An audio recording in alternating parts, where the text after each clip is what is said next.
欢迎持续锁定新闻大白话，我是韦佳琪。那么这集要带你看看国际到底发生了哪些焦点大事。那么加入我们这集的来宾，包括有资深媒体人谢寒冰、韩冰跟文。主持人好，大家好。还有我们前驻纽大使界文吉界大使文。主持人好，各位朋友大家好。以及我们前舰长黄镇辉舰长文。主持人各位观众大家好。好的，那我们今天要先带大家来关心就国际焦点了。那当然就是川普遇袭这件事情了。那么呢，这个白宫晚宴惊传枪响，那么川普夫妇急撤，2600人下风，赶快躲在桌底。现在惊悚画面也曝光了，透过我们的画面可以看到呢，当时在美东时间25号晚间8点这个白宫记者晚宴的期间，活动举行的场地突然听到5到8声的枪响。10项的特勤人员马上涌入宴会厅，大喊让开，跳上讲台，把川普跟他的老婆梅兰妮亚带离现场。你可以看到呢，这个当下的画面是相当的混乱哦。那么其实呢，当下美国的官员在底下也是惊慌的躲在桌底。那么特警是持枪满场警戒，你可以看到大家也就很害怕，因为根本不知道发生什么事，想说是不是恐怖攻击呢？那其实这里面有蛮多的政府高层，包括了川普跟他太太梅兰妮亚、副总统范斯、国务卿卢比欧、国防部长赫格塞斯、财政部长贝森特等等都在里面，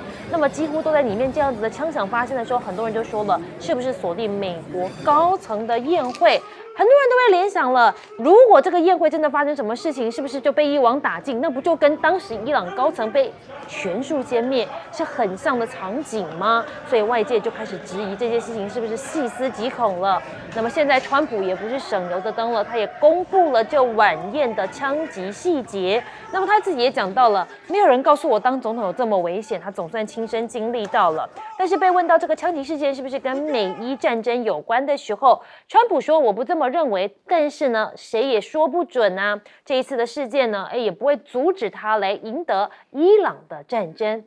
好，我们来看看这个他怎么讲的。This shooting could have been linked to the war in Iran. I don't think so, but you never know. We're going to know a lot. Well, nobody told me this was such a dangerous profession. 好，可以看到呢，川普还是说了，没人告诉他总统这么危险。那就看来历年的历届总统，你都可以知道，当总统真的不是一件非常简单的事哦。好，不过现在有人就开始质疑了，这白宫的维安到底发生什么事情了？因为如果你拉到台湾，不管你有没有来参加这样的总统级的晚宴，你一定都会有很严格的安检嘛。而且他是带一堆枪掏，46米冲刺到晚宴哦。现在有人就是起底这个身份，他是一个加州理工学院的学霸，还曾经获得最佳的教师，怎么现在会变成枪手？那么呢，是越过了安检站，冲到了这画面之外。你可以看到他从出现到离开只有短短4秒的时间，而且这个枪手还躲在房间里面组这个长枪。特勤中弹压制的画面也曝光了。所幸这个特勤他有穿这个防弹衣，才没有生命的危险。而现在川普也发布了这个枪手被捕获，全身被扒光倒地的照片。但其实进入白宫记者晚宴之前呢，安保措施仅在宴会厅内部举行而已。正常来说，你应该在整栋大楼外面就应该先举行了，所以到大楼的入口处都没有安检设备，只有保全人员，所以你只需要在进入宴会厅前经过安检就好。现在也被认为这是不是有个大漏洞？根据 CNN 的报道，在露台的入口附近有个用来存放酒水的临时房间，这个区域是完全没有任何维安人员驻守，也成为了这个安全的漏洞。BBC 也指出，这是近年首度在晚宴发生这么重大安全的漏洞。那么现在，川普就公布了这31岁枪手的长相，还说他神情非常的邪恶，还说他是一个心理极度变态的人。好，那么现在也认了，这个 CBS 新闻说，白宫晚宴的枪手呢，他们说他的目标其实是川普政府的官员。到底是谁？现在外界都很好奇。只不过现在川普才刚刚不是对美伊谈判放话就出事了吗？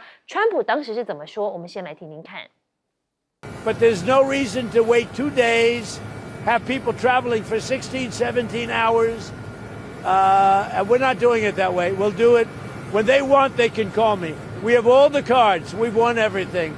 他的官员不去这个巴基斯坦了，因为川普说呢，团队告诉他们，我们握有筹码，他们随时都可以联络我们，我们也不用搭18个小时的飞机去那里枯坐空谈。那么现在川普取消会议，是不是上演一个荒谬的剧情呢？大陆官媒就酸了，怎么这么像小朋友在吵架呢？大国博弈到最后，往往不是比谁冲动，而是比谁更有耐心跟承受力。但是呢，中国官媒牛弹琴就说了，川普踢到铁板了，伊朗外长挥挥衣袖走人，连等都不等这美国官员，川普只能在推特上上演取消一个已经取消的会议，这不是很荒谬，而且很像小朋友吗？那么他也说了，这多像2个小孩在较劲啊！先眨眼的那个总是要大声说我没输，文中还调侃川普，估计转念一想，很快要高兴起来。我们掌握了所有的牌，我们以后也打电话吧，飞10几个小时，真的是好累好累哦。我们就来问一下韩冰哥，你怎么看这一次川普这样子的恐怖攻击事件？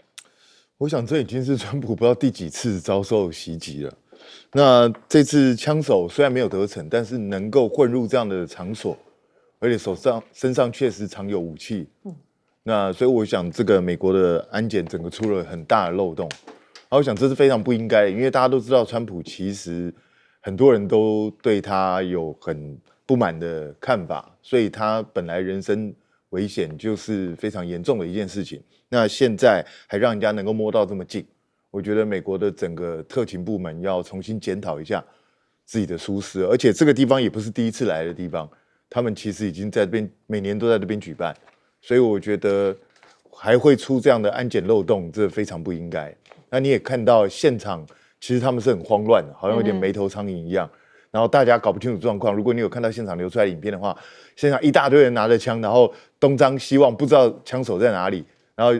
这边看看那边找找，整个看起来就是好像很没有系统。我就觉得螺丝好像松蛮大一颗的。对，我觉得很奇怪。就再来讲，美国的特勤部门应该是训练有素的，可是现在看起来好像跟我们想象中是不太一样，所以这个真的要好好检讨。那当然，目前这位枪手的身份慢慢被人家知道，他过去看起来也都蛮正常的，甚至还获得过优良教师哦。对，所以这个人为什么会突然之间来做这么奇怪的事情？这当然他们也要仔细去调查。那目前看起来是跟这个其他的政治事件仿佛无关。那但是问题也不能排除这种可能，所以你问川普现在大概也不知道到底是怎么回事啊。那当然他打趣说他不知道总统是这么危险的职业，没有人告诉他。实际上美国总统现在也是很危险的职业。对啊，美国历史上被刺杀的总统非常多。甘乃迪。对，实际上在这边呢，上次被刺杀的是谁？是雷根。所以我觉得他真的要小心一点哦。对啊，这个我想未来类似的行动还是有可能再发生的。那至于说美国跟伊朗之间的谈判，现在看起来就是伊朗显然并没有很强烈的意愿要谈，那他内部的主战派好像越来越多，所以他会倾向于说，除非你美国答应我的条件，不然我们根本没得谈。那对川普来讲，我觉得他讲话一直不太有逻辑。他说他手中已经握有全部的牌，你已经赢了。如果你已经赢麻了，那你还谈什么？不用谈了，你已经赢了嘛，不是吗？那还谈什么呢？那实际上就是因为你没赢嘛。荷姆兹海峡还是被封锁住，整个态势还是没有办法完全让美国掌控，所以在这种状况下，你还是必须谈。那现在看起来，川普第一个他并不想真的继续打下去，然后他就在等伊朗回心转意，所以他干脆索性反正你伊朗不谈，那我就等你看你什么时候回心转意要来谈。那我觉得接下来就是双方比耐力的时候，就是看谁能够撑得久。那当然，伊朗毕竟是地主嘛。他占了地利之便，他就以逸待劳。那美国这个监关万里到这个地方来，那你光是部队在那边什么事都不干，每天就是花钱如流水，所以这就要看美国有没有这个耐力。那也要看中东这些国家给的压力是不是会越来越大。因为对这些国家来讲，你只要荷姆兹海峡一天不开放，我每天的损失就是以几亿美金这样估算。那这种损失是非常惊人的。那这样子，如果时间长期拖下去，对美国的不满也会一直不断的升高。那就看川普有没有办法去挺得住。所以我觉得看起来整个事情演变到现在这样的一个状况的话，我认为恐怕不是短时间之内能够解决的，所以恐怕还是要拖一段时间。那这样子对全球的经济显然都会造成重大的影响。所以我觉得各国政府，包括我们自己的政府，是不是都应该要赶快严领相关的对策，不然的话，这个经济损失是会非常惊人。好，那我们要接下来请教一下介大使。介大使，就你来看有人家说有一个很可怕的巧合，因为伊朗之前不是高层聚会的时候一举被歼灭吗？那么今天在这个白宫晚宴上，这么多美国政府高层、总统、副总统，甚至国防部长都在，发生这样的事情，如果真的没有压制枪手的话，那真的很可怕对，其实他要一举歼灭所有的这个高层官员也不太容易哈，因为他外面还是虽然是内层的这个安检，他还是要到会场，他还要一点时间，除非他有更好的战略啦啊。那不过这个凶手本人呐，我一听他是加州理工学院啊，我说这是美国最优秀的学生啊，是头脑最好的人啊。对，这个加州理工学院是这个美国事实上跟麻省理工学院不相上下的好学校，而且在美国西岸崛起以后啊 ，Caltech 啊，大家都知道，那个学校就是大概差不多1%到200%的学生才有机会进入这个学校。那当然说他是怎么讲？他是一个怎么讲呢？你看他在满分36分的大学入学测试成绩中啊，他是获得34分的高分呐，非常优秀的。说他有政治狂热，是一个白人啊，是一个白人。那不晓得怎么狂热法啊。那不过就变成，其实美国这个社会啊，事实上他的教育有一点这种对于理想的是非的一种比较绝对的倾向。所以你越是学得深入，你对很多事情你的容忍度反而会降低。这件事情是对的，就应该怎么尽全力去追求，不能容忍错的同时存在。是。那所以这个美国社会常常出现各种的枪击，各种的用暴力事件。其实到美国人都会看起来美国这个国家很大哈，美国国家看起来很祥和哈。那这看是在什么地方？美国这种会拿动刀动枪的人太多了，太多，而且他的枪支也没有什么管制。所以呢，我觉得其实你如果说一个公众人物哈，你长期走在很偏激的路线上哈，那一定会把你自己变成当做个目标。川普还说，做的最多、做的成绩最好的人才会被枪击。哇，这句话一讲出去啊，那别人又不爽了。会不爽的人越来越多，会引发模反效应吧？这种东西他已经第2次了。那其实他在美国社会进行的这种分化哈，跟仇恨的这种鼓吹哈，其实对他本身就非常不利。因为美国这个社会事实上的话，总统被打死过好几个，而且这个地方说实话，我去过，它是比较靠近华府的核心区，那不是一个很理想办活动的地方。可是很多重要场所都在那个地方。因为方便，那这次为什么大家美国的这些一流的这些川普和核心分都在？因为他是所谓的驻华府的特派员，各个媒体做华府特派员，他们这一次，所以是媒体精英的一次，所以呢，川普的政府也是什么精锐进出，有的时候就川普一个人，这种就川普一个人去了。上一次 Reagan 在这边被打的时候，他是走出来的时候被打的。在走出场地的时候，那这个在里面被打其实是不容易的。在里面这个行凶成功事实上不容易的。不过我觉得这个凶手基本上，我觉得他就是要用他的行为来彰显他对这个现政权的不满了。那可是川普还有意要淡化这件事情啊。我觉得不管是川普本人的这个警觉心，还有他的特勤人员警觉心我觉得都出了问题，这会让他未来的处境更危险。我们延续介大使所讲的，的确是就是发生了这么大的事情，是不是有人觉得安检的螺丝有出现了很大的漏洞，甚至是螺丝掉满地呢？我们就来问一下舰长，您怎么看呢？通常我们说这个安检我们总是想到说，如果有一个人要来抹杀一个重要的人物，他一定是身上偷偷藏了一把枪，然后要经过安检的检查。那个人呢，又要如何把这个枪能够避过那些安检这个金属侦测器等等，这是我们的想象。对。可是如果一个人不怕死，他不是这样子呢？我举个例子，好比说，这算一个房内还不一定。如果是一个公开的场合，好比说是在 DC 哪里举办一个什么活动，是一个公开的，川普在那里，有一个人开了一个像那个特斯拉那个皮卡丘还防弹的，里面装了炸弹。他就不顾一切，我就是不顾一切，我就是冲过去，冲过去，砰，我引炸，所有的安检有没有用？一点用都没有，因为你安检还来不及，他已经就冲过去了。再说个简单的，就是像好比说今天他们这个位置好了，如果有一个叫做无人机，经过人的一个控制，可能在很近的地方，很快的速度上面载了5公斤的炸药或者5磅的炸药，哗冲进去，你以为旁边的安全人员敢对着那个叫无人机这样打吗？打不中打不中那个无人机，不是打到旁边的贵客了吗？然后就一直对着前面那个位置就这样撞过去，这些都不是所谓我们预期，就是安全人员预期的一个叫做谋杀的方式，你知道吧？所以他可能会让你意想不到，包含这个人他也不是一个慢慢偷偷摸摸进去的，他就突然一下冲进去。你看那个镜头里面，好多人这样追他都追不上，他小子还跑得蛮快的。那就很多事情我们都有一个，我防范他的时候，我都有一个我预定的想象的一个方式，结果只要意外就对不起，可能不是照你这样。我说个最简单，就像我们的武统，我们许多的战略专家都说武统啊，将来一定是登陆，他不登陆呢？如果他采取另外一个方法呢，你会发现啊，跟我想象的都不一样，那结果你以前想用的方法、投资的方法，通通是没有效的。还有第二个，通常这个暗杀我们叫做这个暗杀嘛，通常分2种，一种是个人的，就好像目前我们看到的2次川普的都是个人的，就是一个人，他不管是机器也好，或是什么东西，他自己去做这个事情，他的能力是有限的。如果是团体的，教授要发出一个叫做暗杀令、绝杀令呢？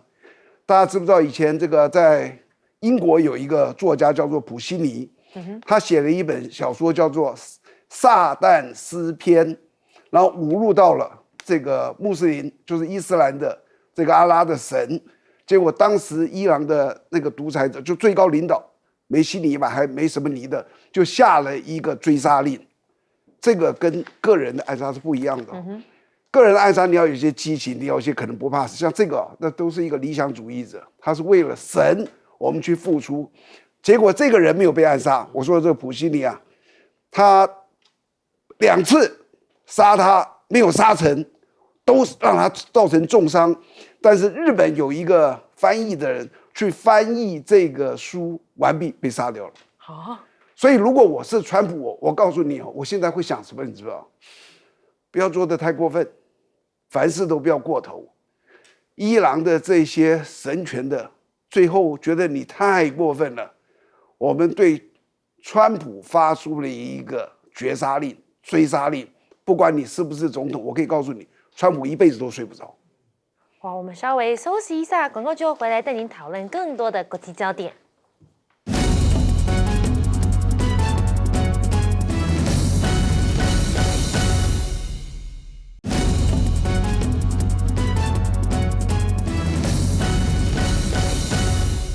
欢迎回到新闻大白话节目现场。那么这节我们持续带您关心美伊的战争，但是我们要先带你来看看，就是伊朗现在要猎杀美国跟以色列吗？伊朗摧毁境内多个受美国跟以色列支持的团体。伊朗的伊斯兰革命卫队就说了，他们的情报部门展开了一系列行动，摧毁了很多接受美国跟以色列支持的团体。那么甚至呢，在情报部门逮捕到144名涉嫌买卖非法武器的人员，缴获17件武器跟1200发的弹药，逮捕了4名跟以色列情报局和特勤局有关的人。那么现在呢，伊朗的革命卫队也呛瞎了，他们已经呢在各个战线做好了充分准备。他们讲到了伊朗武装部队针对包括了地面作战在内的各种潜在威胁，已经制定了完善相关作战跟防御的预案。那么美国在中东的军事基地已经遭到了毁灭性的打击了。目前美军唯一的出路就是迅速无条件的撤退，但是美国跟伊朗间接的谈判现在是僵持不下。伊朗的国防部就大酸了，他们就说了，敌人正试图体面的逃离战争的泥沼里面了。那么你可以看到呢，伊朗国防发言部的人表示呢，他们说伊朗的军队现在是主导的力量。敌人现在因为深陷泥沼了，那么无法自拔，所以他们正试图体面的离开，他们正在摧毁伊朗的导弹跟军事力量，企图完全的失败。那么荷姆兹海峡也已经处于伊朗的强大控制之下了。其实我们要带你来看到的是，现在美军是在发末日讯号了吗？美军罕见21次。那么末日讯号发出，超过15国呼吁国民赶快逃出伊朗。根据 X 的账号呢指出了，他说美国战略司令部在25号透过高频全球通讯系统发现了极其罕见的21次元紧急行动讯息，这通常跟核武指挥或者是国家级紧急状况有关。美国智库也承认了，他们说革命卫队依然还是很坚固，伊朗的威慑能力没有被打破，他们其实还是非常的完整，而且伊朗还是拥有可以对抗使用中有效的经济工具。那么现在这样，川普政府不是大动作在做这些事情吗？是不是在欲盖弥彰呢？现在他们说爱达荷号的潜水艇已经正式加入美国的海军来服役了。那么他们说，这个爱达荷号是美国海军最新服役的维吉尼亚级潜舰。这个战舰正式加入海军的现役的服役的状态。那么，美国海军陆战队 MV-22B， 那么鱼鹰轻转旋翼机已经飞抵了阿布达比的达夫拉空军基地，很有可能是从迪里波利号的2级攻击舰，或者是阿曼雷起飞的。只不过我们要带你看到的是，有报道指出惊人内幕，伊朗残酷摧毁了美国在海湾地区的军事基地，而实际的损失现在是被掩盖的，因为这个程度远比公开承认的要严重了许多。伊朗袭击了位于中东11个美国基地，100多个目标，包括了沙国跟卡达的基地。根据美国企业研究所的统计，他们的报复性打击已经让美国损失超过50亿美元。五角大厦统计还有13名军人死亡，400名的士兵受伤。所以有这个助理就讲到，没人知道实际的状况，并非因为没有质询而是我们已经问了好几周都没有实地的具体细节。五角大厦一再要求创纪录的国防预算。那么现在伊朗 F-5战机突破美国爱国者盾牌的防御系统，史诗级狂怒的行动对于海湾地区隐蔽的基地造成破坏，可能达到数十亿的美元，也暴露了美国的重大弱点。那么你可以看到，虽然五角大厦没有公开官方的战损评估报告，也没有解密卫星图像确认破坏后的全貌，但是机密报告的部分他们现在缺失本身就已经加剧美国在海湾地区兵力部署的脆弱性的审查。而现在伊朗当然就是非常的拿翘了吗？他们现在还做了一个 AI 影片来嘲讽川普，带你一起来看看。Iran is having a very hard time figuring out who their leader is. Sir, look. Mojtaba Khamenei supporters are up another 20% today. I don't want to hear any more bad news! We have total control over the Strait of Hormuz. Sir, we can't control the Strait of Hormuz. You're fired! 好，可以看到这个 AI 影片做的蛮真实的，因为他用了很多这个川普真的平常惯用语，而且这个影像真的也是蛮像他本人的。那么用这样来讽刺他，我们先来问一下韩冰哥，你怎么看中东战事目前的状况呢？其实去年6月那个时候，伊朗就曾经因为他们被轰炸的时候，他们就曾经对内部进行一系列的清洗，但是显然清洗的不够完全，所以导致今年他们的哈梅尼还是被人家斩首干掉。那当然，连续2次被人家这样斩首，他们当然会进行更大规模的这样的一个清洗运动。所以只要看他们这一次到底有没有办法把他们内部的这些卧底啊，全部都揪出来。如果真的被他们整个清洗完毕的话，那等于是说 CIA 跟摩萨德过去花了几十年的时间在伊朗建构了情报网，可能都面临摧毁或者是失能的这样的一个命运。那未来美国或以色列想要再像过去这样子对伊朗进行斩首战，恐怕难度就提高很多了。那当然这也是不得不然的一个状况啊。那重点就是在于说，美国现在到底对伊朗内部的情报到底掌握多少？以目前的情况看起来，就是伊朗的损失比美军想象中轻微，他拥有的战力恐怕比美军之前估算的强大。那反倒是美国自己的战力好像很难再恢复修补的过来，它的高科技武器的生产线显然出了大麻烦，没有办法及时填补它战争中的需要，所以这就是问题所在。那当实力此消彼长的时候，我们就可以看得出来，美国为什么现在迟迟不再继续动武。显然它力有未逮，它可能还需要一段时间的整补，要凝聚力量才有机会再出击哦。所以我觉得这个对美国来讲显然是一个大麻烦，因为美国大概第一次发现自己并没有自己想象中那么强大，反而伊朗不像他们想象中这么脆弱。那其实我们从一个例子就可以看得出来，像这边写了爱达荷号终于服役了，可是大家知道爱达荷号是什么时候开始要建造的吗？2014年。哦，现在已经2026年。它建一艘核潜艇，从签约到建造到交付到成军要12年的时间。这个时间越拖越长。你去看维吉尼亚级一开始的时候，它首舰从交付到成军花1年的时间。那现在呢？现在爱达荷号从交付到成军总共花了2年的时间，他们的时间就是越拖越长。美国所有的东西都是这样，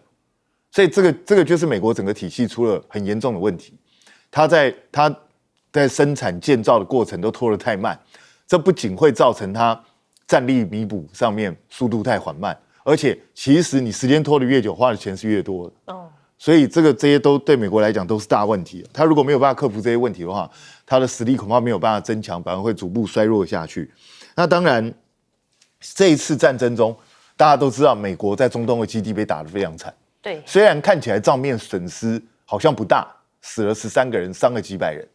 可是大家自己去想想看，美国在中东的所有的基地都受到伊朗的导弹的攻击，而且它的先进雷达，包括萨德的雷达系统啊，包括它的铺路爪啊，这些东西都被打掉。那这些东西要重新建造，那个可不是开玩笑，你还要再重新部署，要把这些基地重新修整过来。所以现在很明显的，大概是数十年来美国在中东力量最衰弱的时候，而且这个要填补回来，未来至少花好几年以上的时间，你才有机会再修补回来。所以我们就可以看到出现这么离谱的状况。F5，伊朗用一下 F5就可以去轰炸。F5我们国军也用过啊，长期曾经有一段时间是我们的主力啊。F5是3个世代以前的战斗机了，然后现在居然还可以去为伊朗执行攻击任务。那当然，伊朗因为它长期被封锁，所以它拥有的都是老旧的战机，包括 F14，包括F4、U04，还有 F5。可是连这一种落后的战机都可以对美军造成打击，你就知道美军现在在中东的力量有多脆弱。那我们来请教一下介大使，你怎么看？美军传出现在发出了末日讯号，要大家赶快逃难，是不是这个苗头真的不太对了？对，当然啦，这个末日讯号跟前一阵子战争刚开打的时候说末日飞机也出现了，也就是说美国总统有4架要打核子战争的时候，他就上到那个飞机上，准备刚好对世界某处进行核子战争吧。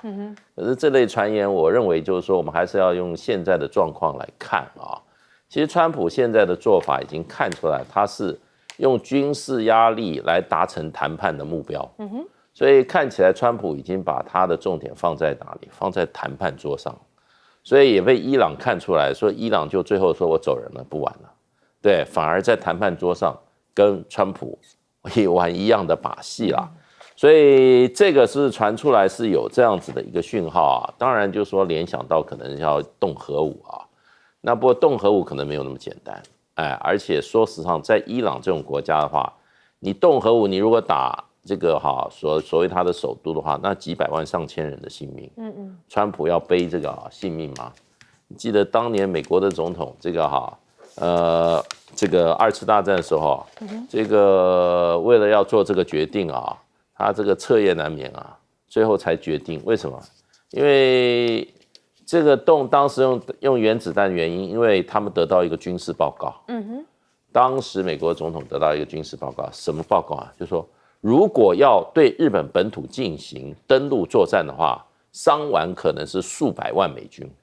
数百万，已经不是少数，因为日本人那个时候的日皇是说要1亿人种玉碎，准备跟你来一个焦土作战，结果呢？所以这个美国的总统最后做出决定说，那我们就用原子弹炸了，我们不要登陆作战，因为美军伤亡太大。现在这个情况可能跟当时的战争状况是非常不一样，而且更何况说现在核子弹威力远大于当时的原子弹，没错。所以我觉得这个可能性啊是极低的啦。那另外一方面看到，我也看到这个爱达荷号上这个要终于下水服役了，可是我就想到现在的美伊战争，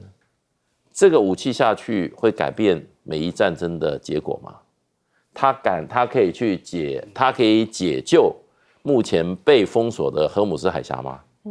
所以有的时候就变成就是说，美国很多的武器看起来威力很大，可是在实际上它有多大用途我觉得是一个问题啦。那另外一方面，伊朗最近他们美国的媒体说，这个卫星上看到伊朗在挖很多地方，把被藏在地下的这一些导弹，它被炸毁的路口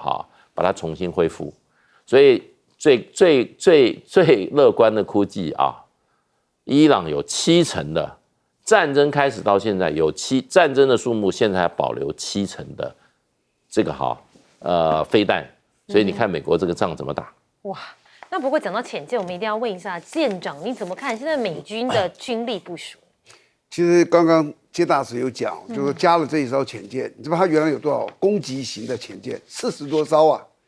，40多再加1有什么用？原来还有一个号称全世界最厉害的是魔鬼鱼，原来计划造29艘，最后只造了3艘，所以这个加1点，我不要说一个这个核子攻击潜舰，不是战略攻击潜舰，你再给它去加一个叫做航母战斗群也没有什么大的作用，因为现在美国进入真的一个很大的一个困境。最近美国不是这个美军要求说增加200亿的这个军费投资吗？就是为了这个战争。如果是美国的国会议员，我只会问你一个问题：你要这200亿做什么？你一定要有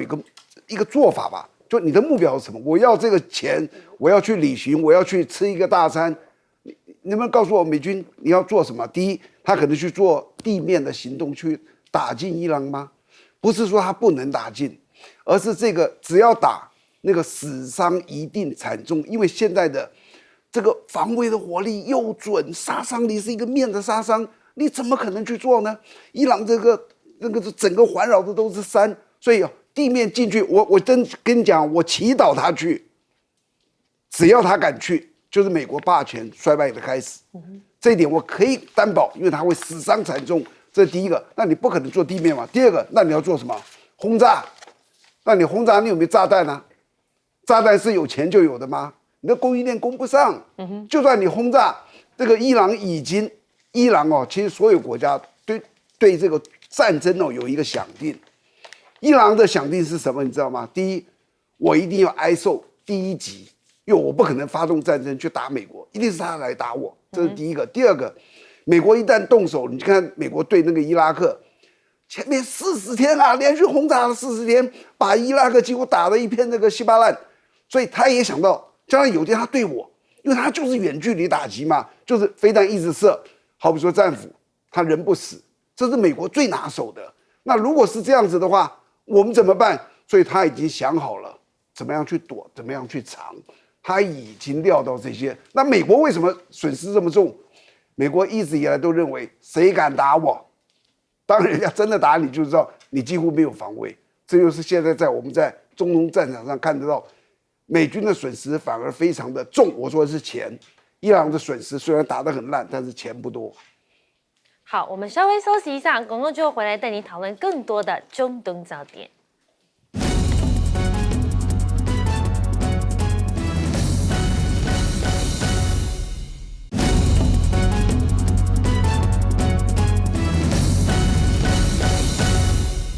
但追查事件真相，掌握政局变化。观众朋友，假日好，欢迎持续加入新闻大白话，我是主持人谭一伦。节目一开始来介绍今天的特别来宾，首先是前国安会副秘书长杨永明。一伦好，各位朋友好。还有退役少将厉正杰。一伦好，各位观众大家好。以及淡大战略所教授李大中。主持人好，大家好。好，观众朋友，美国这边出大事了哈，其实应该蛮多人都已经看到了这则相关的讯息哈，也就是白宫的晚宴传出了枪响。好，那川普也说钱是紧急撤离，我们就带大家来看一下还原到底是什么状况。好，其实就在他们这个美国时间25号晚间哦，就是经传枪响事件就在白宫记者的晚宴上哦。那这活动是在华盛顿的希尔顿酒店来举行，结果突然传出了蹦蹦蹦哦几声枪响。好，特勤局哦人员就赶快说啊，有人开枪了哈，并在第一时间将川普紧急护送离开了舞台。好，那现场一度是陷入了混乱的恐慌。好，我们可以看到，其实川普呢当下是有跟一名这个心灵感应师奥兹哦来互动。好，一旁女子还频频做出了惊讶表情。好，枪声响起来的时候，川普其实完全是状况外。好，直到特勤人员前来护驾之后，才惊觉有大事出现了吼。好，你可以看到现在这画面，就是他现在才知道吼，所以呢是完全慢半拍的。好，那从另外一个角度来看哦，范斯反应是比较快哦，马上第一时间就抢先离开了现场。那川普则是比较慢一些吼。好，要逃离时还跌了一大跤，那特勤人员还赶紧搀扶他驾着离开现场。那川普事后说啊，他当时以为只是托盘掉下去的声音。好，可以见得啊，因为白宫晚宴人很多嘛，所以现场呢嘈杂声很多，他可能没有听到枪响哦。所以你看现场的画面，范斯跑的真的是比川普还快，而且很奇怪的是，特勤人员第一时间是先把范斯接走哦，这可能也有一点玄机。好，那当然白宫记者的晚宴哦，枪击，我们再看到另外一个哦，总计是出现了7、8声的枪响。好，一名白宫的记者协会董事会透露说啊，案发当时哦，约有一半的人都趴到地面下面来避险。好，现场不只是川普、范斯、美国国务卿卢比欧、防长赫格塞斯、财长贝森特等等重要的高官啊，其实都在现场。好，所以呢，大家都很惊慌，但目前哦是没有人员受伤的，好像只有一名特勤人员有遭到枪击，但是哦似乎也被这个防弹背心给挡下来了。但大家好奇，到底这个砰砰砰砰的人是谁呢？这位凶手背景曝光了吼。我们看到纽约邮报报道说，一位白宫记者晚宴的义工说啊，这枪手似乎在露台的入口附近哦，有一个监控薄弱的区域，组装了一把长枪，然后开枪并冲向宴会厅。好，这名义工说啊，会场入口附近有一个临时房间，那当时那边是存放着这个酒吧跟推车，而且没有任何保安特勤人员，这就是最大的漏洞吧哈。好，那白宫记者晚宴的这个嫌犯更多的细节曝光了。CNN 报道说，这一名这个嫌疑犯就是31岁来自加州的艾伦。好，他一名来自南加州的教师跟游戏开发者。好，根据美国联邦选举委员会的记录，艾伦曾经在2024年的10月，向川普的对手贺锦丽总统竞选捐款了25美元，好，才25美元。那当然，因为过去有记录哦，所以就会被认为当然是一个贺锦丽的支持者吗？好，那川普现在也有说话哦，因为他这个没有怎么样嘛，所以他就马上出来开记者会了。他就说啊，这一名嫌疑人哦是独狼行动者。那但因为现在跟伊朗的这个战事哦呈现一个僵局状态哦，所以还是有被记者问到说是否会跟伊朗的战事有关。好，那川普回答说他不这么认为。好，但问题就是啊，因为现在这个伊朗哦状况比较复杂一点，有人会认为说之前他不是曾经讲过有一些反击的这个方法吗？其中就有一个是恐攻，所以当然人家就会联想会不会跟伊朗有一些关系哦。那当然川普第一时间说没有，那后续还要看一些调查。但川普其实还在社交媒体上面有发布了一张照片，跟一段监控的录影。好，照片就显示一名男子趴在华盛顿希尔顿的这个酒店的地上，疑似被制服。好，在影片当中，一名男子持枪快速的冲过酒店的安检关卡，被安检人员拔枪来追击哦。这是川普公布的枪手图影，可见哦，他心里应该也是有吓到啊，这个睡不着觉，没办法，只好一直不断的发文。好，那现在这个晚宴的枪击呢，川普也说这个场地不安全呐，那借机又在提说白宫宴会厅的计划。好，川普说啊，华盛顿这个希尔顿的饭店不够安全，那就凸显哦他在白宫新建防弹宴会厅的重要。之前我们曾经讲过，这宴会厅哦也是大兴土木，花蛮多钱的哈。那巧合的是，这个饭店确实在1981年也曾发生过前总统雷根遭枪击受伤的事件。好，所以川普现在大做文章哦，说只有最有影响力、做最多的人哦才会被枪击。他说啊，你看看我就是在做一个非常危险的工作。好，他也不去想想哦，是不是因为自己蛮讨人厌的哈，有些状况产生。好，但是我们是一样谴责这样暴力的行为，这样是不对的哈。很多事情好好说都能用沟通，这是民主国家的原则。好，那在汽车的价格飙涨哈，将近有80%的民众也是怪罪川普，所以大家就会想到说，好，如果不是跟伊朗有关，那会不会就跟国内的民怨有关哦？所以才会有这样子的枪击事件。好，有超过一半的选民说不会投票给支持战争的候选人。好，这是路透跟易普所的最新调查。那大家就是对川普觉得说他必须要对汽油价格飙涨来负责。那有高达58%的选民说不会把选票投给支持发动战争的候选人。好，那当然我们知道民主国家有投票机制哦，我们用投票来决定你想要的人哦，但是不可以用暴力行为哦。但我们还是要来谈到这个暴力事件，因为呢，我们刚刚看到有一个画面哦，就是范斯马上就被维安人员撤走，川普还比他慢哦，这是不是有点讯号？永明教授，其实因为范斯距离就是那个特勤人员上台的时候，第一时间碰了他嘛哈，这个枪手叫 Cole Allen。31岁，他在高中的时候，他的高中同学形容他是近乎天才，但是呢，邻居说他有一点就是这种自闭症的现象。那他是加州理工学院大学毕业，还在学校做过助教。加州理工学院各位知道，那是跟 MIT 同样这个顶尖学霸级的，然后他自己后来在加州另外一个大学也念了一个。就是电子计算机的硕士，所以他也在一些地方教书，主要都是补习班教书啦，或者是说一些补习的学校，还得过最佳教师奖。那自己也号称自己是游戏开发商。那很显然他是支持民主党在加州，而且以他这样子背景，他也曾经捐钱给就是这个贺锦丽在上次竞选总统的时候。所以我是觉得这个事件反映出现在当下美国的2个事情，一个是川普在打伊朗，第二个是美国在进行初选也就是年底期中选举，民主党跟共和党的初选。那在加州，当然整个氛围是偏向民主党，非常明显，而且也不只是在加州。现在我看到从3月份开始，陆续有一些州在进行初选。一个很明显的现象，那就是民主党的候选人其实声势非常的旺。那有一些州，像比如说爱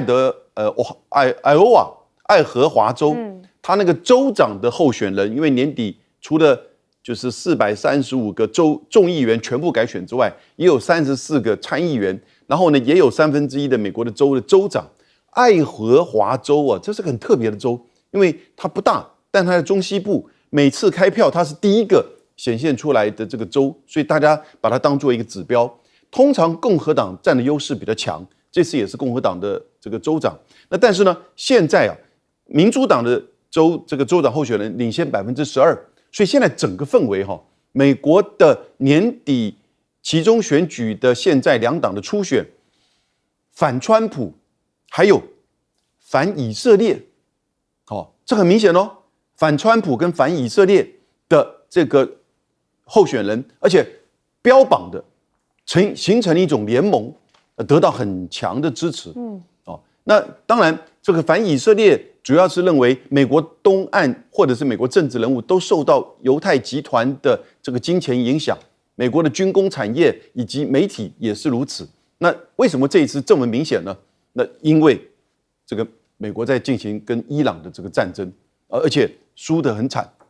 谈也谈不下去。所以现在你看到这一位，他当然就这个行为当然是错误的，是不对的。那他带了枪，那也在别的楼层，那个 Hilton Hotel 我还经过在那个附近。那 Hilton 希尔顿在华盛顿附近有几个，那在市中心白宫附近的那个其实是蛮大型的。那他在的这个主要的 ballroom 就是宴会的场地，跟那个进口这个不一样的楼层一个是在1楼，那一个是在2楼，所以在入口的地方他想要闯入，他也跑进去了，那他也开了枪，然后呢，特勤人员也对他开枪哦，好像有一个特勤人员有受到伤害，那但是呢，马上被制服。我们看到图片上就很清楚，31岁的 Cole Allen。那可是呢，你就看到川普这边第一时间，我觉得这个特勤反应也不能说他错，反应很直接很快，但没有立即的告知是怎么回事。那你看到所有会场哦，那个前菜都还没上，那香槟都还没倒满，然后呢，底下坐的都是这些媒体人员，大家第一时间发觉到外面有这种声响啊，但不是很清楚，以为是这个哪个餐桌倒了，因为在不同楼层嘛，所以然后呢，马上看到特勤人员奔跑上台，把万斯把这个川普，那川普搞不清楚，还跟旁边2位美女聊天，然后呢，结果请来的时候，这个川普站起来有一点这个跌倒，美国媒体有人说他脚软哈，但是呢，这个马上清楚，所有的这些媒体人员哦，出席的人员马上就吓到趴在地下，或者是说躲在这个桌子底下。5分钟，差不多5分钟之后啊，才陆陆续续没事情，那大家才站起来，马上就开始转换身份，变成这个现场报道哦，你就看到很有趣味。但是又有人说，还可不可以继续上香槟啊？那当然没有了，大家陆陆续续都离开。这个事件显现出很多有趣味的一些细节在里面。对，但是这也可能面临的是，川普可能在国内被讨厌的情绪是越来越高涨。将军，我觉得范斯失去他一个很好的一个机会因为他比较年轻嘛，他30几岁。这个当初川普会选他，就是因为他年轻，两个年纪平均起来的话，大概只有60岁，比方说他们还年轻那如果说你想想看，我们有一句话叫做“疾风知劲草，板荡识忠臣”。这时候范斯以他年轻力壮的身躯，立刻扑到川普身上，保护好川普。哇，那如果这一幕的话，你看看这个川普当然从此以后，大概范斯下一届担任共和党候选人是绝对没有问题的，而且不但是没有问题，我相信美国全国都会这个认同这种英雄人物因为美国本来就尊敬这种英雄，对不对？然后保护自己的总统，如果这种招牌一打出来，立刻，但是他真的是，我觉得对他来讲，这真的是这么好一个机会，他年轻力壮，结果他跑得比较快，是他先跑掉但是我们从这场行动你就看出来，美国的这种总统的元首级的维安，几乎是根本就是不及格。怎么讲呢？第一个我认为。因为其实我之前也在国安特勤单位服务过，所以我很清楚，我们每次这个出任务之前，如果说是这个总统要到哪一个场合去，其实我们一定先期人员要先去那个地方做场勘甚至于前一天去就要做场勘，包括四周各地都要彻底做一个检查。我跟各位讲其实后来大家都晓得我这个韩国瑜选高雄市长的时候，那时候找我们当护卫队嘛。那时候我们护卫队我们都是军人，你知道，其实我们都有这种军人那种警觉，你知道，包括造势场合，我们都抱着那种警觉心、敌情的观念，我们都会提早到现场，就怕有1-2个疯子会在那边捣蛋，所以包括舞台下面，我们都钻进去检查过，就是搭的那个造势那个舞台我们的护卫人员因为都是军警退伍的，所以我们都会钻到底下去检查，然后跟警察协调好警犬放什么位置，因为我们其实不会比这个警察。这个我们专业度比他还甚至还高，因为我自己本身就在这种特勤单位服务过。那第二个你总统跟副总统本来就不可以在同一个场合出现嘛，这我想说我们台湾也是如此，因为副总统本来就是总统的备位，万一总统发生这个维安事故，譬如说美国不是没有发生过，雷根也被刺过，雷根就在这个地方也被打过，对不对？然后这个甘乃迪也被刺杀过。如果说真的总统遇刺之后来讲，副总统要立刻执行国家政务，所以2个人不是在同时在车，那这个凶手他是开枪，如果他一颗手榴弹往上面丢的话，如果总统跟副总统同时都不能这个执行公务，不能事事的话，那想想看，那美国会乱成怎么样？这是第2个不及格的地方。你本来你这个国安高层你就要他们2个要在一起，你就要按照我的专业判断，你们2个不能同时出现，只能总统在场，然后副总统请你到旁边去，这个场合不轮到你去，你就只是备台先到冰箱里面去休息一下那第3个，我觉得如果说这个场合需要特别警戒严谨，譬如说是在户外或者是公开场合的话，事实上你必须要配置狙击手在上面监视到全场。所以这次你发现说那个枪手居然开了枪之后还可以跑掉，代表他们没有相关的警戒人员。那再来我认为这次这个会发生这种事情很明显的，我觉得川普他已经是第3次了，在竞选期间有一次耳朵被打到，后来有一次在他的海湖庄园打高尔夫球的时候，又有一个狙击手要暗杀他，现在第3次。这个有一句话叫事不过三哦，川普就要小心一点，真的是事不过三。万一这种已经接二连三的发生，会不会有第4次？我们很难预料。那第4次，如果你的维安的人员还是这么弱鸡，还是这么漫不经心，我跟你讲，那你很难保你下一次不会让这些人得手。尤其是说，美国现在国内充满了不管是通膨或者是战争充满了仇恨的其中。对，好，大钟教授怎么看？对，美国建国250年大概历史上任内美国总统遇刺身亡大概有4位我们可能比较有印象或熟知的是林肯总统，还有甘乃迪，那还有另外2位是加菲尔德跟麦金莱任内遇刺身亡，那还有几位是在竞选期间或是卸任之后被枪杀，或是有这个枪杀的这个预谋没有成功包括老罗斯福、小罗斯福，还有福特总统，当然也包括川普。那川普其实在1.0选总统的时候，在2016年就有枪击事件了，那时候应该是在内华达州。那第二就是他在选2.0的时候，到现在就像刚才将军所讲，这是第3次，最严重一次是在2024年7月，在宾州大型造势场合，对，耳朵被打伤，但是那一幕也被川普的支持者认为是川普很神勇、很勇敢，激起那个支持者的。因为我们知道保护美国总统主要是好几圈、好几层，主要是密情局。那一次因为密情局的表现失常，所以国会议员2党都是要求密情局长要下台，因为好几层，所以那时候的枪手是在120-130公尺的高处上高楼架设这个狙击枪。但是那层楼并没有任何的密情局人员去，所以主要是因为当地警察跟密情局之间的沟通出现问题，而且民众早就已经报案说有可疑人士，没有动作，所以那次是很重要的。还有一个地方是今天在这个华府希尔顿这场枪击未遂事件，其实很巧合，1981年雷根总统也是在3月份的时候，在劳工演讲之后，他是出饭店被枪击，那是非常严重，因为雷根受伤，他主要是子弹打到车身，再打到他身上，是左肺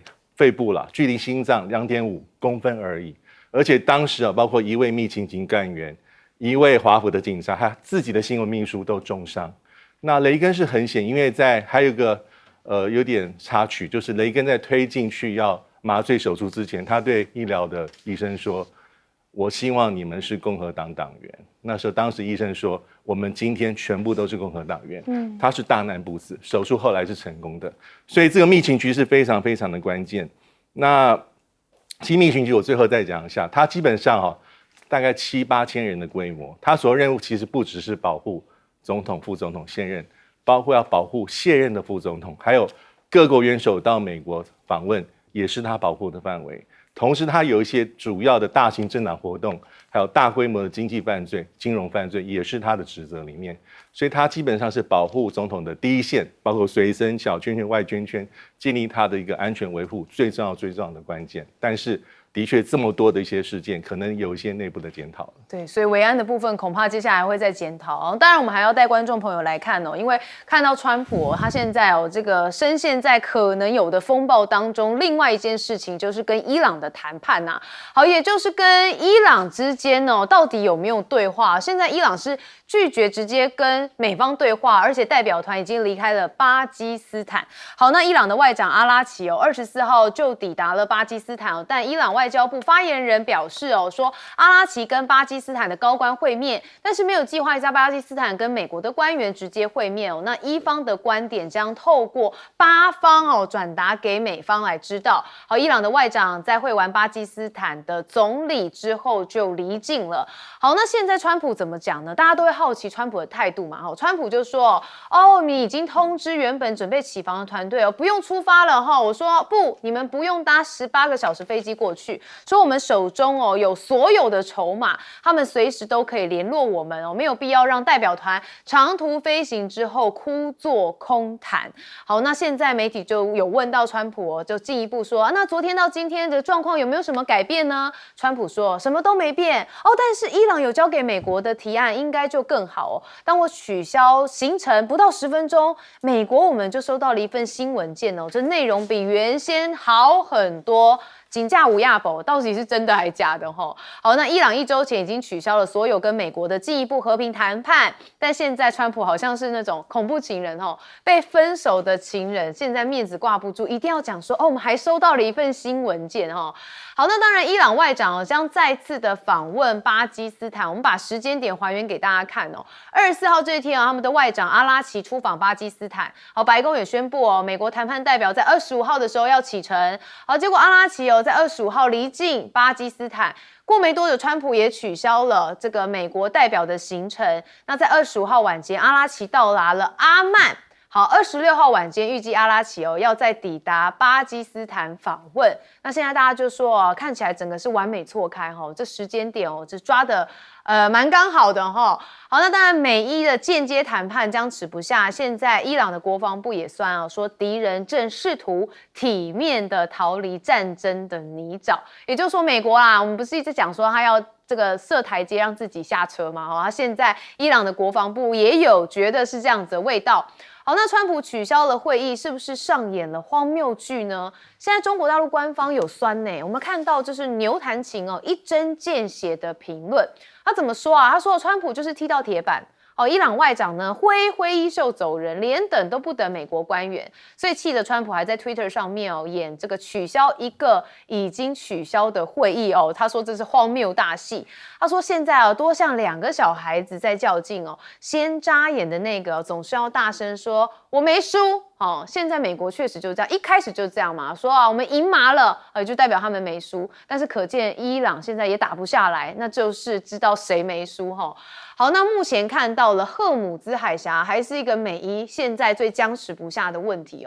被伊朗革命卫队扣押的地中海航运公司营运的货柜船那它现在停泊在这个赫姆兹岛以东的海域。那美国现在的海军飞弹驱逐舰在封锁期间，其实还追击了一艘试图要驶往伊朗港口的油轮，而且将他们来进行拦截。好，那美国的拉斐尔佩拉尔塔号驱逐舰也追击并拦截了一艘悬挂伊朗国旗的船只。那目前伊朗的副议长有特别讲说，最高的领袖穆吉塔巴有明确下令说不得恢复战前的状态，也就是必须要一直维持在高警戒。那当然大家就会觉得说这样的战争是不是又会重燃是不是呢？那伊朗现在管理赫姆兹海峡综合方案铺，禁止以色列的船通行，而且征费的新制度也出炉了。好，方案明定凡是经过伊朗最高国家安全会议委员会或是武装部队总参谋部认定为敌对国家的船只，就不得通过赫姆兹海峡。好，哪一个国家有呢？以色列就是被明确的列为绝对禁止的。好，那如果某国呢对伊朗造成了损失，相关的国家也必须先跟伊朗就赔偿的方式来表达协议，伊方才会向其船只核发通行许可。目前看起来伊朗越踩越硬，这代表他们是不是更有底气？那穆杰塔巴就是我们刚才讲的最高领袖他目前都还没有出面过，都是用声明但是有敦促发文敦促伊朗南边的邻国要认清形势，做出一个正确的判断，对邪恶势力的虚假承诺来表持警惕。好，所以目前看起来整个僵局还是难解。好，那我们看到了美方想跟伊朗对话，人家伊朗也是拒绝了，而且有直接甩头就离开了巴基斯坦。我们一样先问永明教授，现在在整个美国跟伊朗的情势就是四不：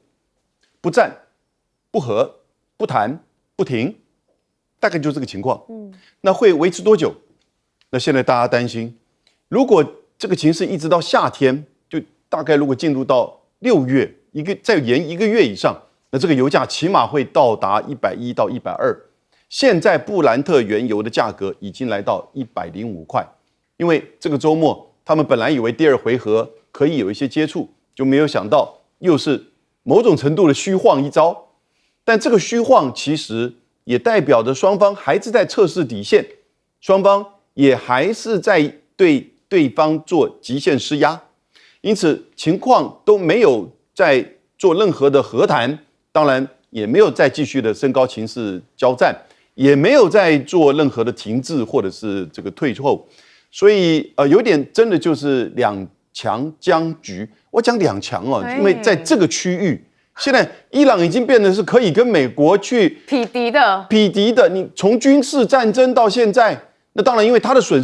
伤当然是很大，可是美国也不小啊，在这个区域，而且如果说对美国的全球的军事的地位跟这个区域的影响力，那个损伤可就远超过那种有形的这种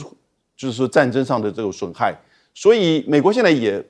卡在这边。我不知道华盛顿刚才谈到的希尔顿饭店的枪手事件会不会对川普产生什么影响？当然，因为记者问他，他说当然不会影响到这个问题。可是他因此会不会转为这个比较强硬？但是美国能够硬得起来吗？军事上他也知道现在这打不下去，目前大概起码超过26艘军舰都在这整个区域集结。可是我们看到很多的一些美国士兵传回家里面的那些图片吃得很差，包裹也没有，那士气也不好。虽然没有堵马桶或者是这个洗衣房被烧起来，但是呢，美国的军力的的确确在这一次的过程当中大受的这个折损。那然后呢，你在这个谈判上你又怎么推进？因为你完全不愿意做任何的退让。现在看起来，川普还是卡在这边。那如果你不做任何的退让，什么退让？也就是在那个浓缩铀上的退让，以及在荷姆兹海峡上的退让。可是呢，我觉得浓缩铀其实回到2015年，当时经过2年的谈判，数十次的谈判，那川普回到那个所谓的2015的2.0并不是大问题。但是荷姆兹海峡这就是个关键。看起来我觉得伊朗要把荷姆兹海峡运河化。也就是他现在规定几个主要的航道要往北走，靠近伊朗这边岛屿中间的这个指定航道。第二个呢，他要求你必须要跟革命卫队的就是做协调，那也就是说你要缴费或者是得到事前的同意。那这样子的一个运河化的这个作为其实就使得这整个荷姆兹海峡的就是自由航行不可能回到战前。那战前这个最窄的地方只有33公里，然后呢，夹在伊朗跟阿曼的2个领海之间的国际的海峡是自由航行。但是几十年来，所有的战略学者都说，你这边一旦进行交战的时候，伊朗要掌控这个区域其实是一件很简单的事情那因此这个时候你就碰到川普就不接受这个说法，现在果然这个尝到苦果。那到底荷姆兹海峡将来怎么样去维持一个就是美国能够接受的管理式的运河化？到现在为止，我觉得川普跟美国都还没有想清楚。所以改变现状的人是谁？其实就是川普自己。没有错。将军，我觉得川普这把真的是被伊朗玩了一下所以他真的很生气。我觉得不只是恐怖情人这样气急攻心而已我将整个时间序跟各位讲，各位就知道这个伊朗这次怎么耍川普被耍到有多惨，而且他为什么会这么生气第一个，我们看这个时间点，大家知道24号这一天这个原来说好双方说好我们好展开第2轮的谈判，那川普不是已经停战，已经在继续向后延了吗？本来他已经延1天，后来又继续向后延，原来只是21号延到22号，22号他说那我们25号来谈判，他停战继续延。好，在这时候伊朗居然这个派出他的外交部长这个就是阿拉奇他就到巴基斯坦去了。那美国川普认为说，你派出外交部长出来，我也对等派出我的谈判代表就是这个库许纳跟他的这个威克夫2个中东特使，然后准备要出发了。这是24号发生的事情，这个阿拉奇已经先到巴基斯坦，结果没想到在25号早上9点钟的时候，我讲时间9点钟的时候，川普还得意洋洋的宣布说，我们准备展开第2轮的谈判。这个伊朗拿出他们这个比较好的条件出来，要跟我们谈，一副就是谈判他已经赢了，稳操胜券。伊朗完全按照他们美国川普所要的内容提出这个条件， 9点钟的时候，川普做这个宣布要派代表出去，结果没想到在9点20分，他宣布完以后9点20分，伊朗说否认，我们没有要谈。你紧接着在20分立刻就打脸川普，川普那愣在那个地方啊，你们代表不是已经去了吗？那怎么现在我刚刚才宣布说要谈，就你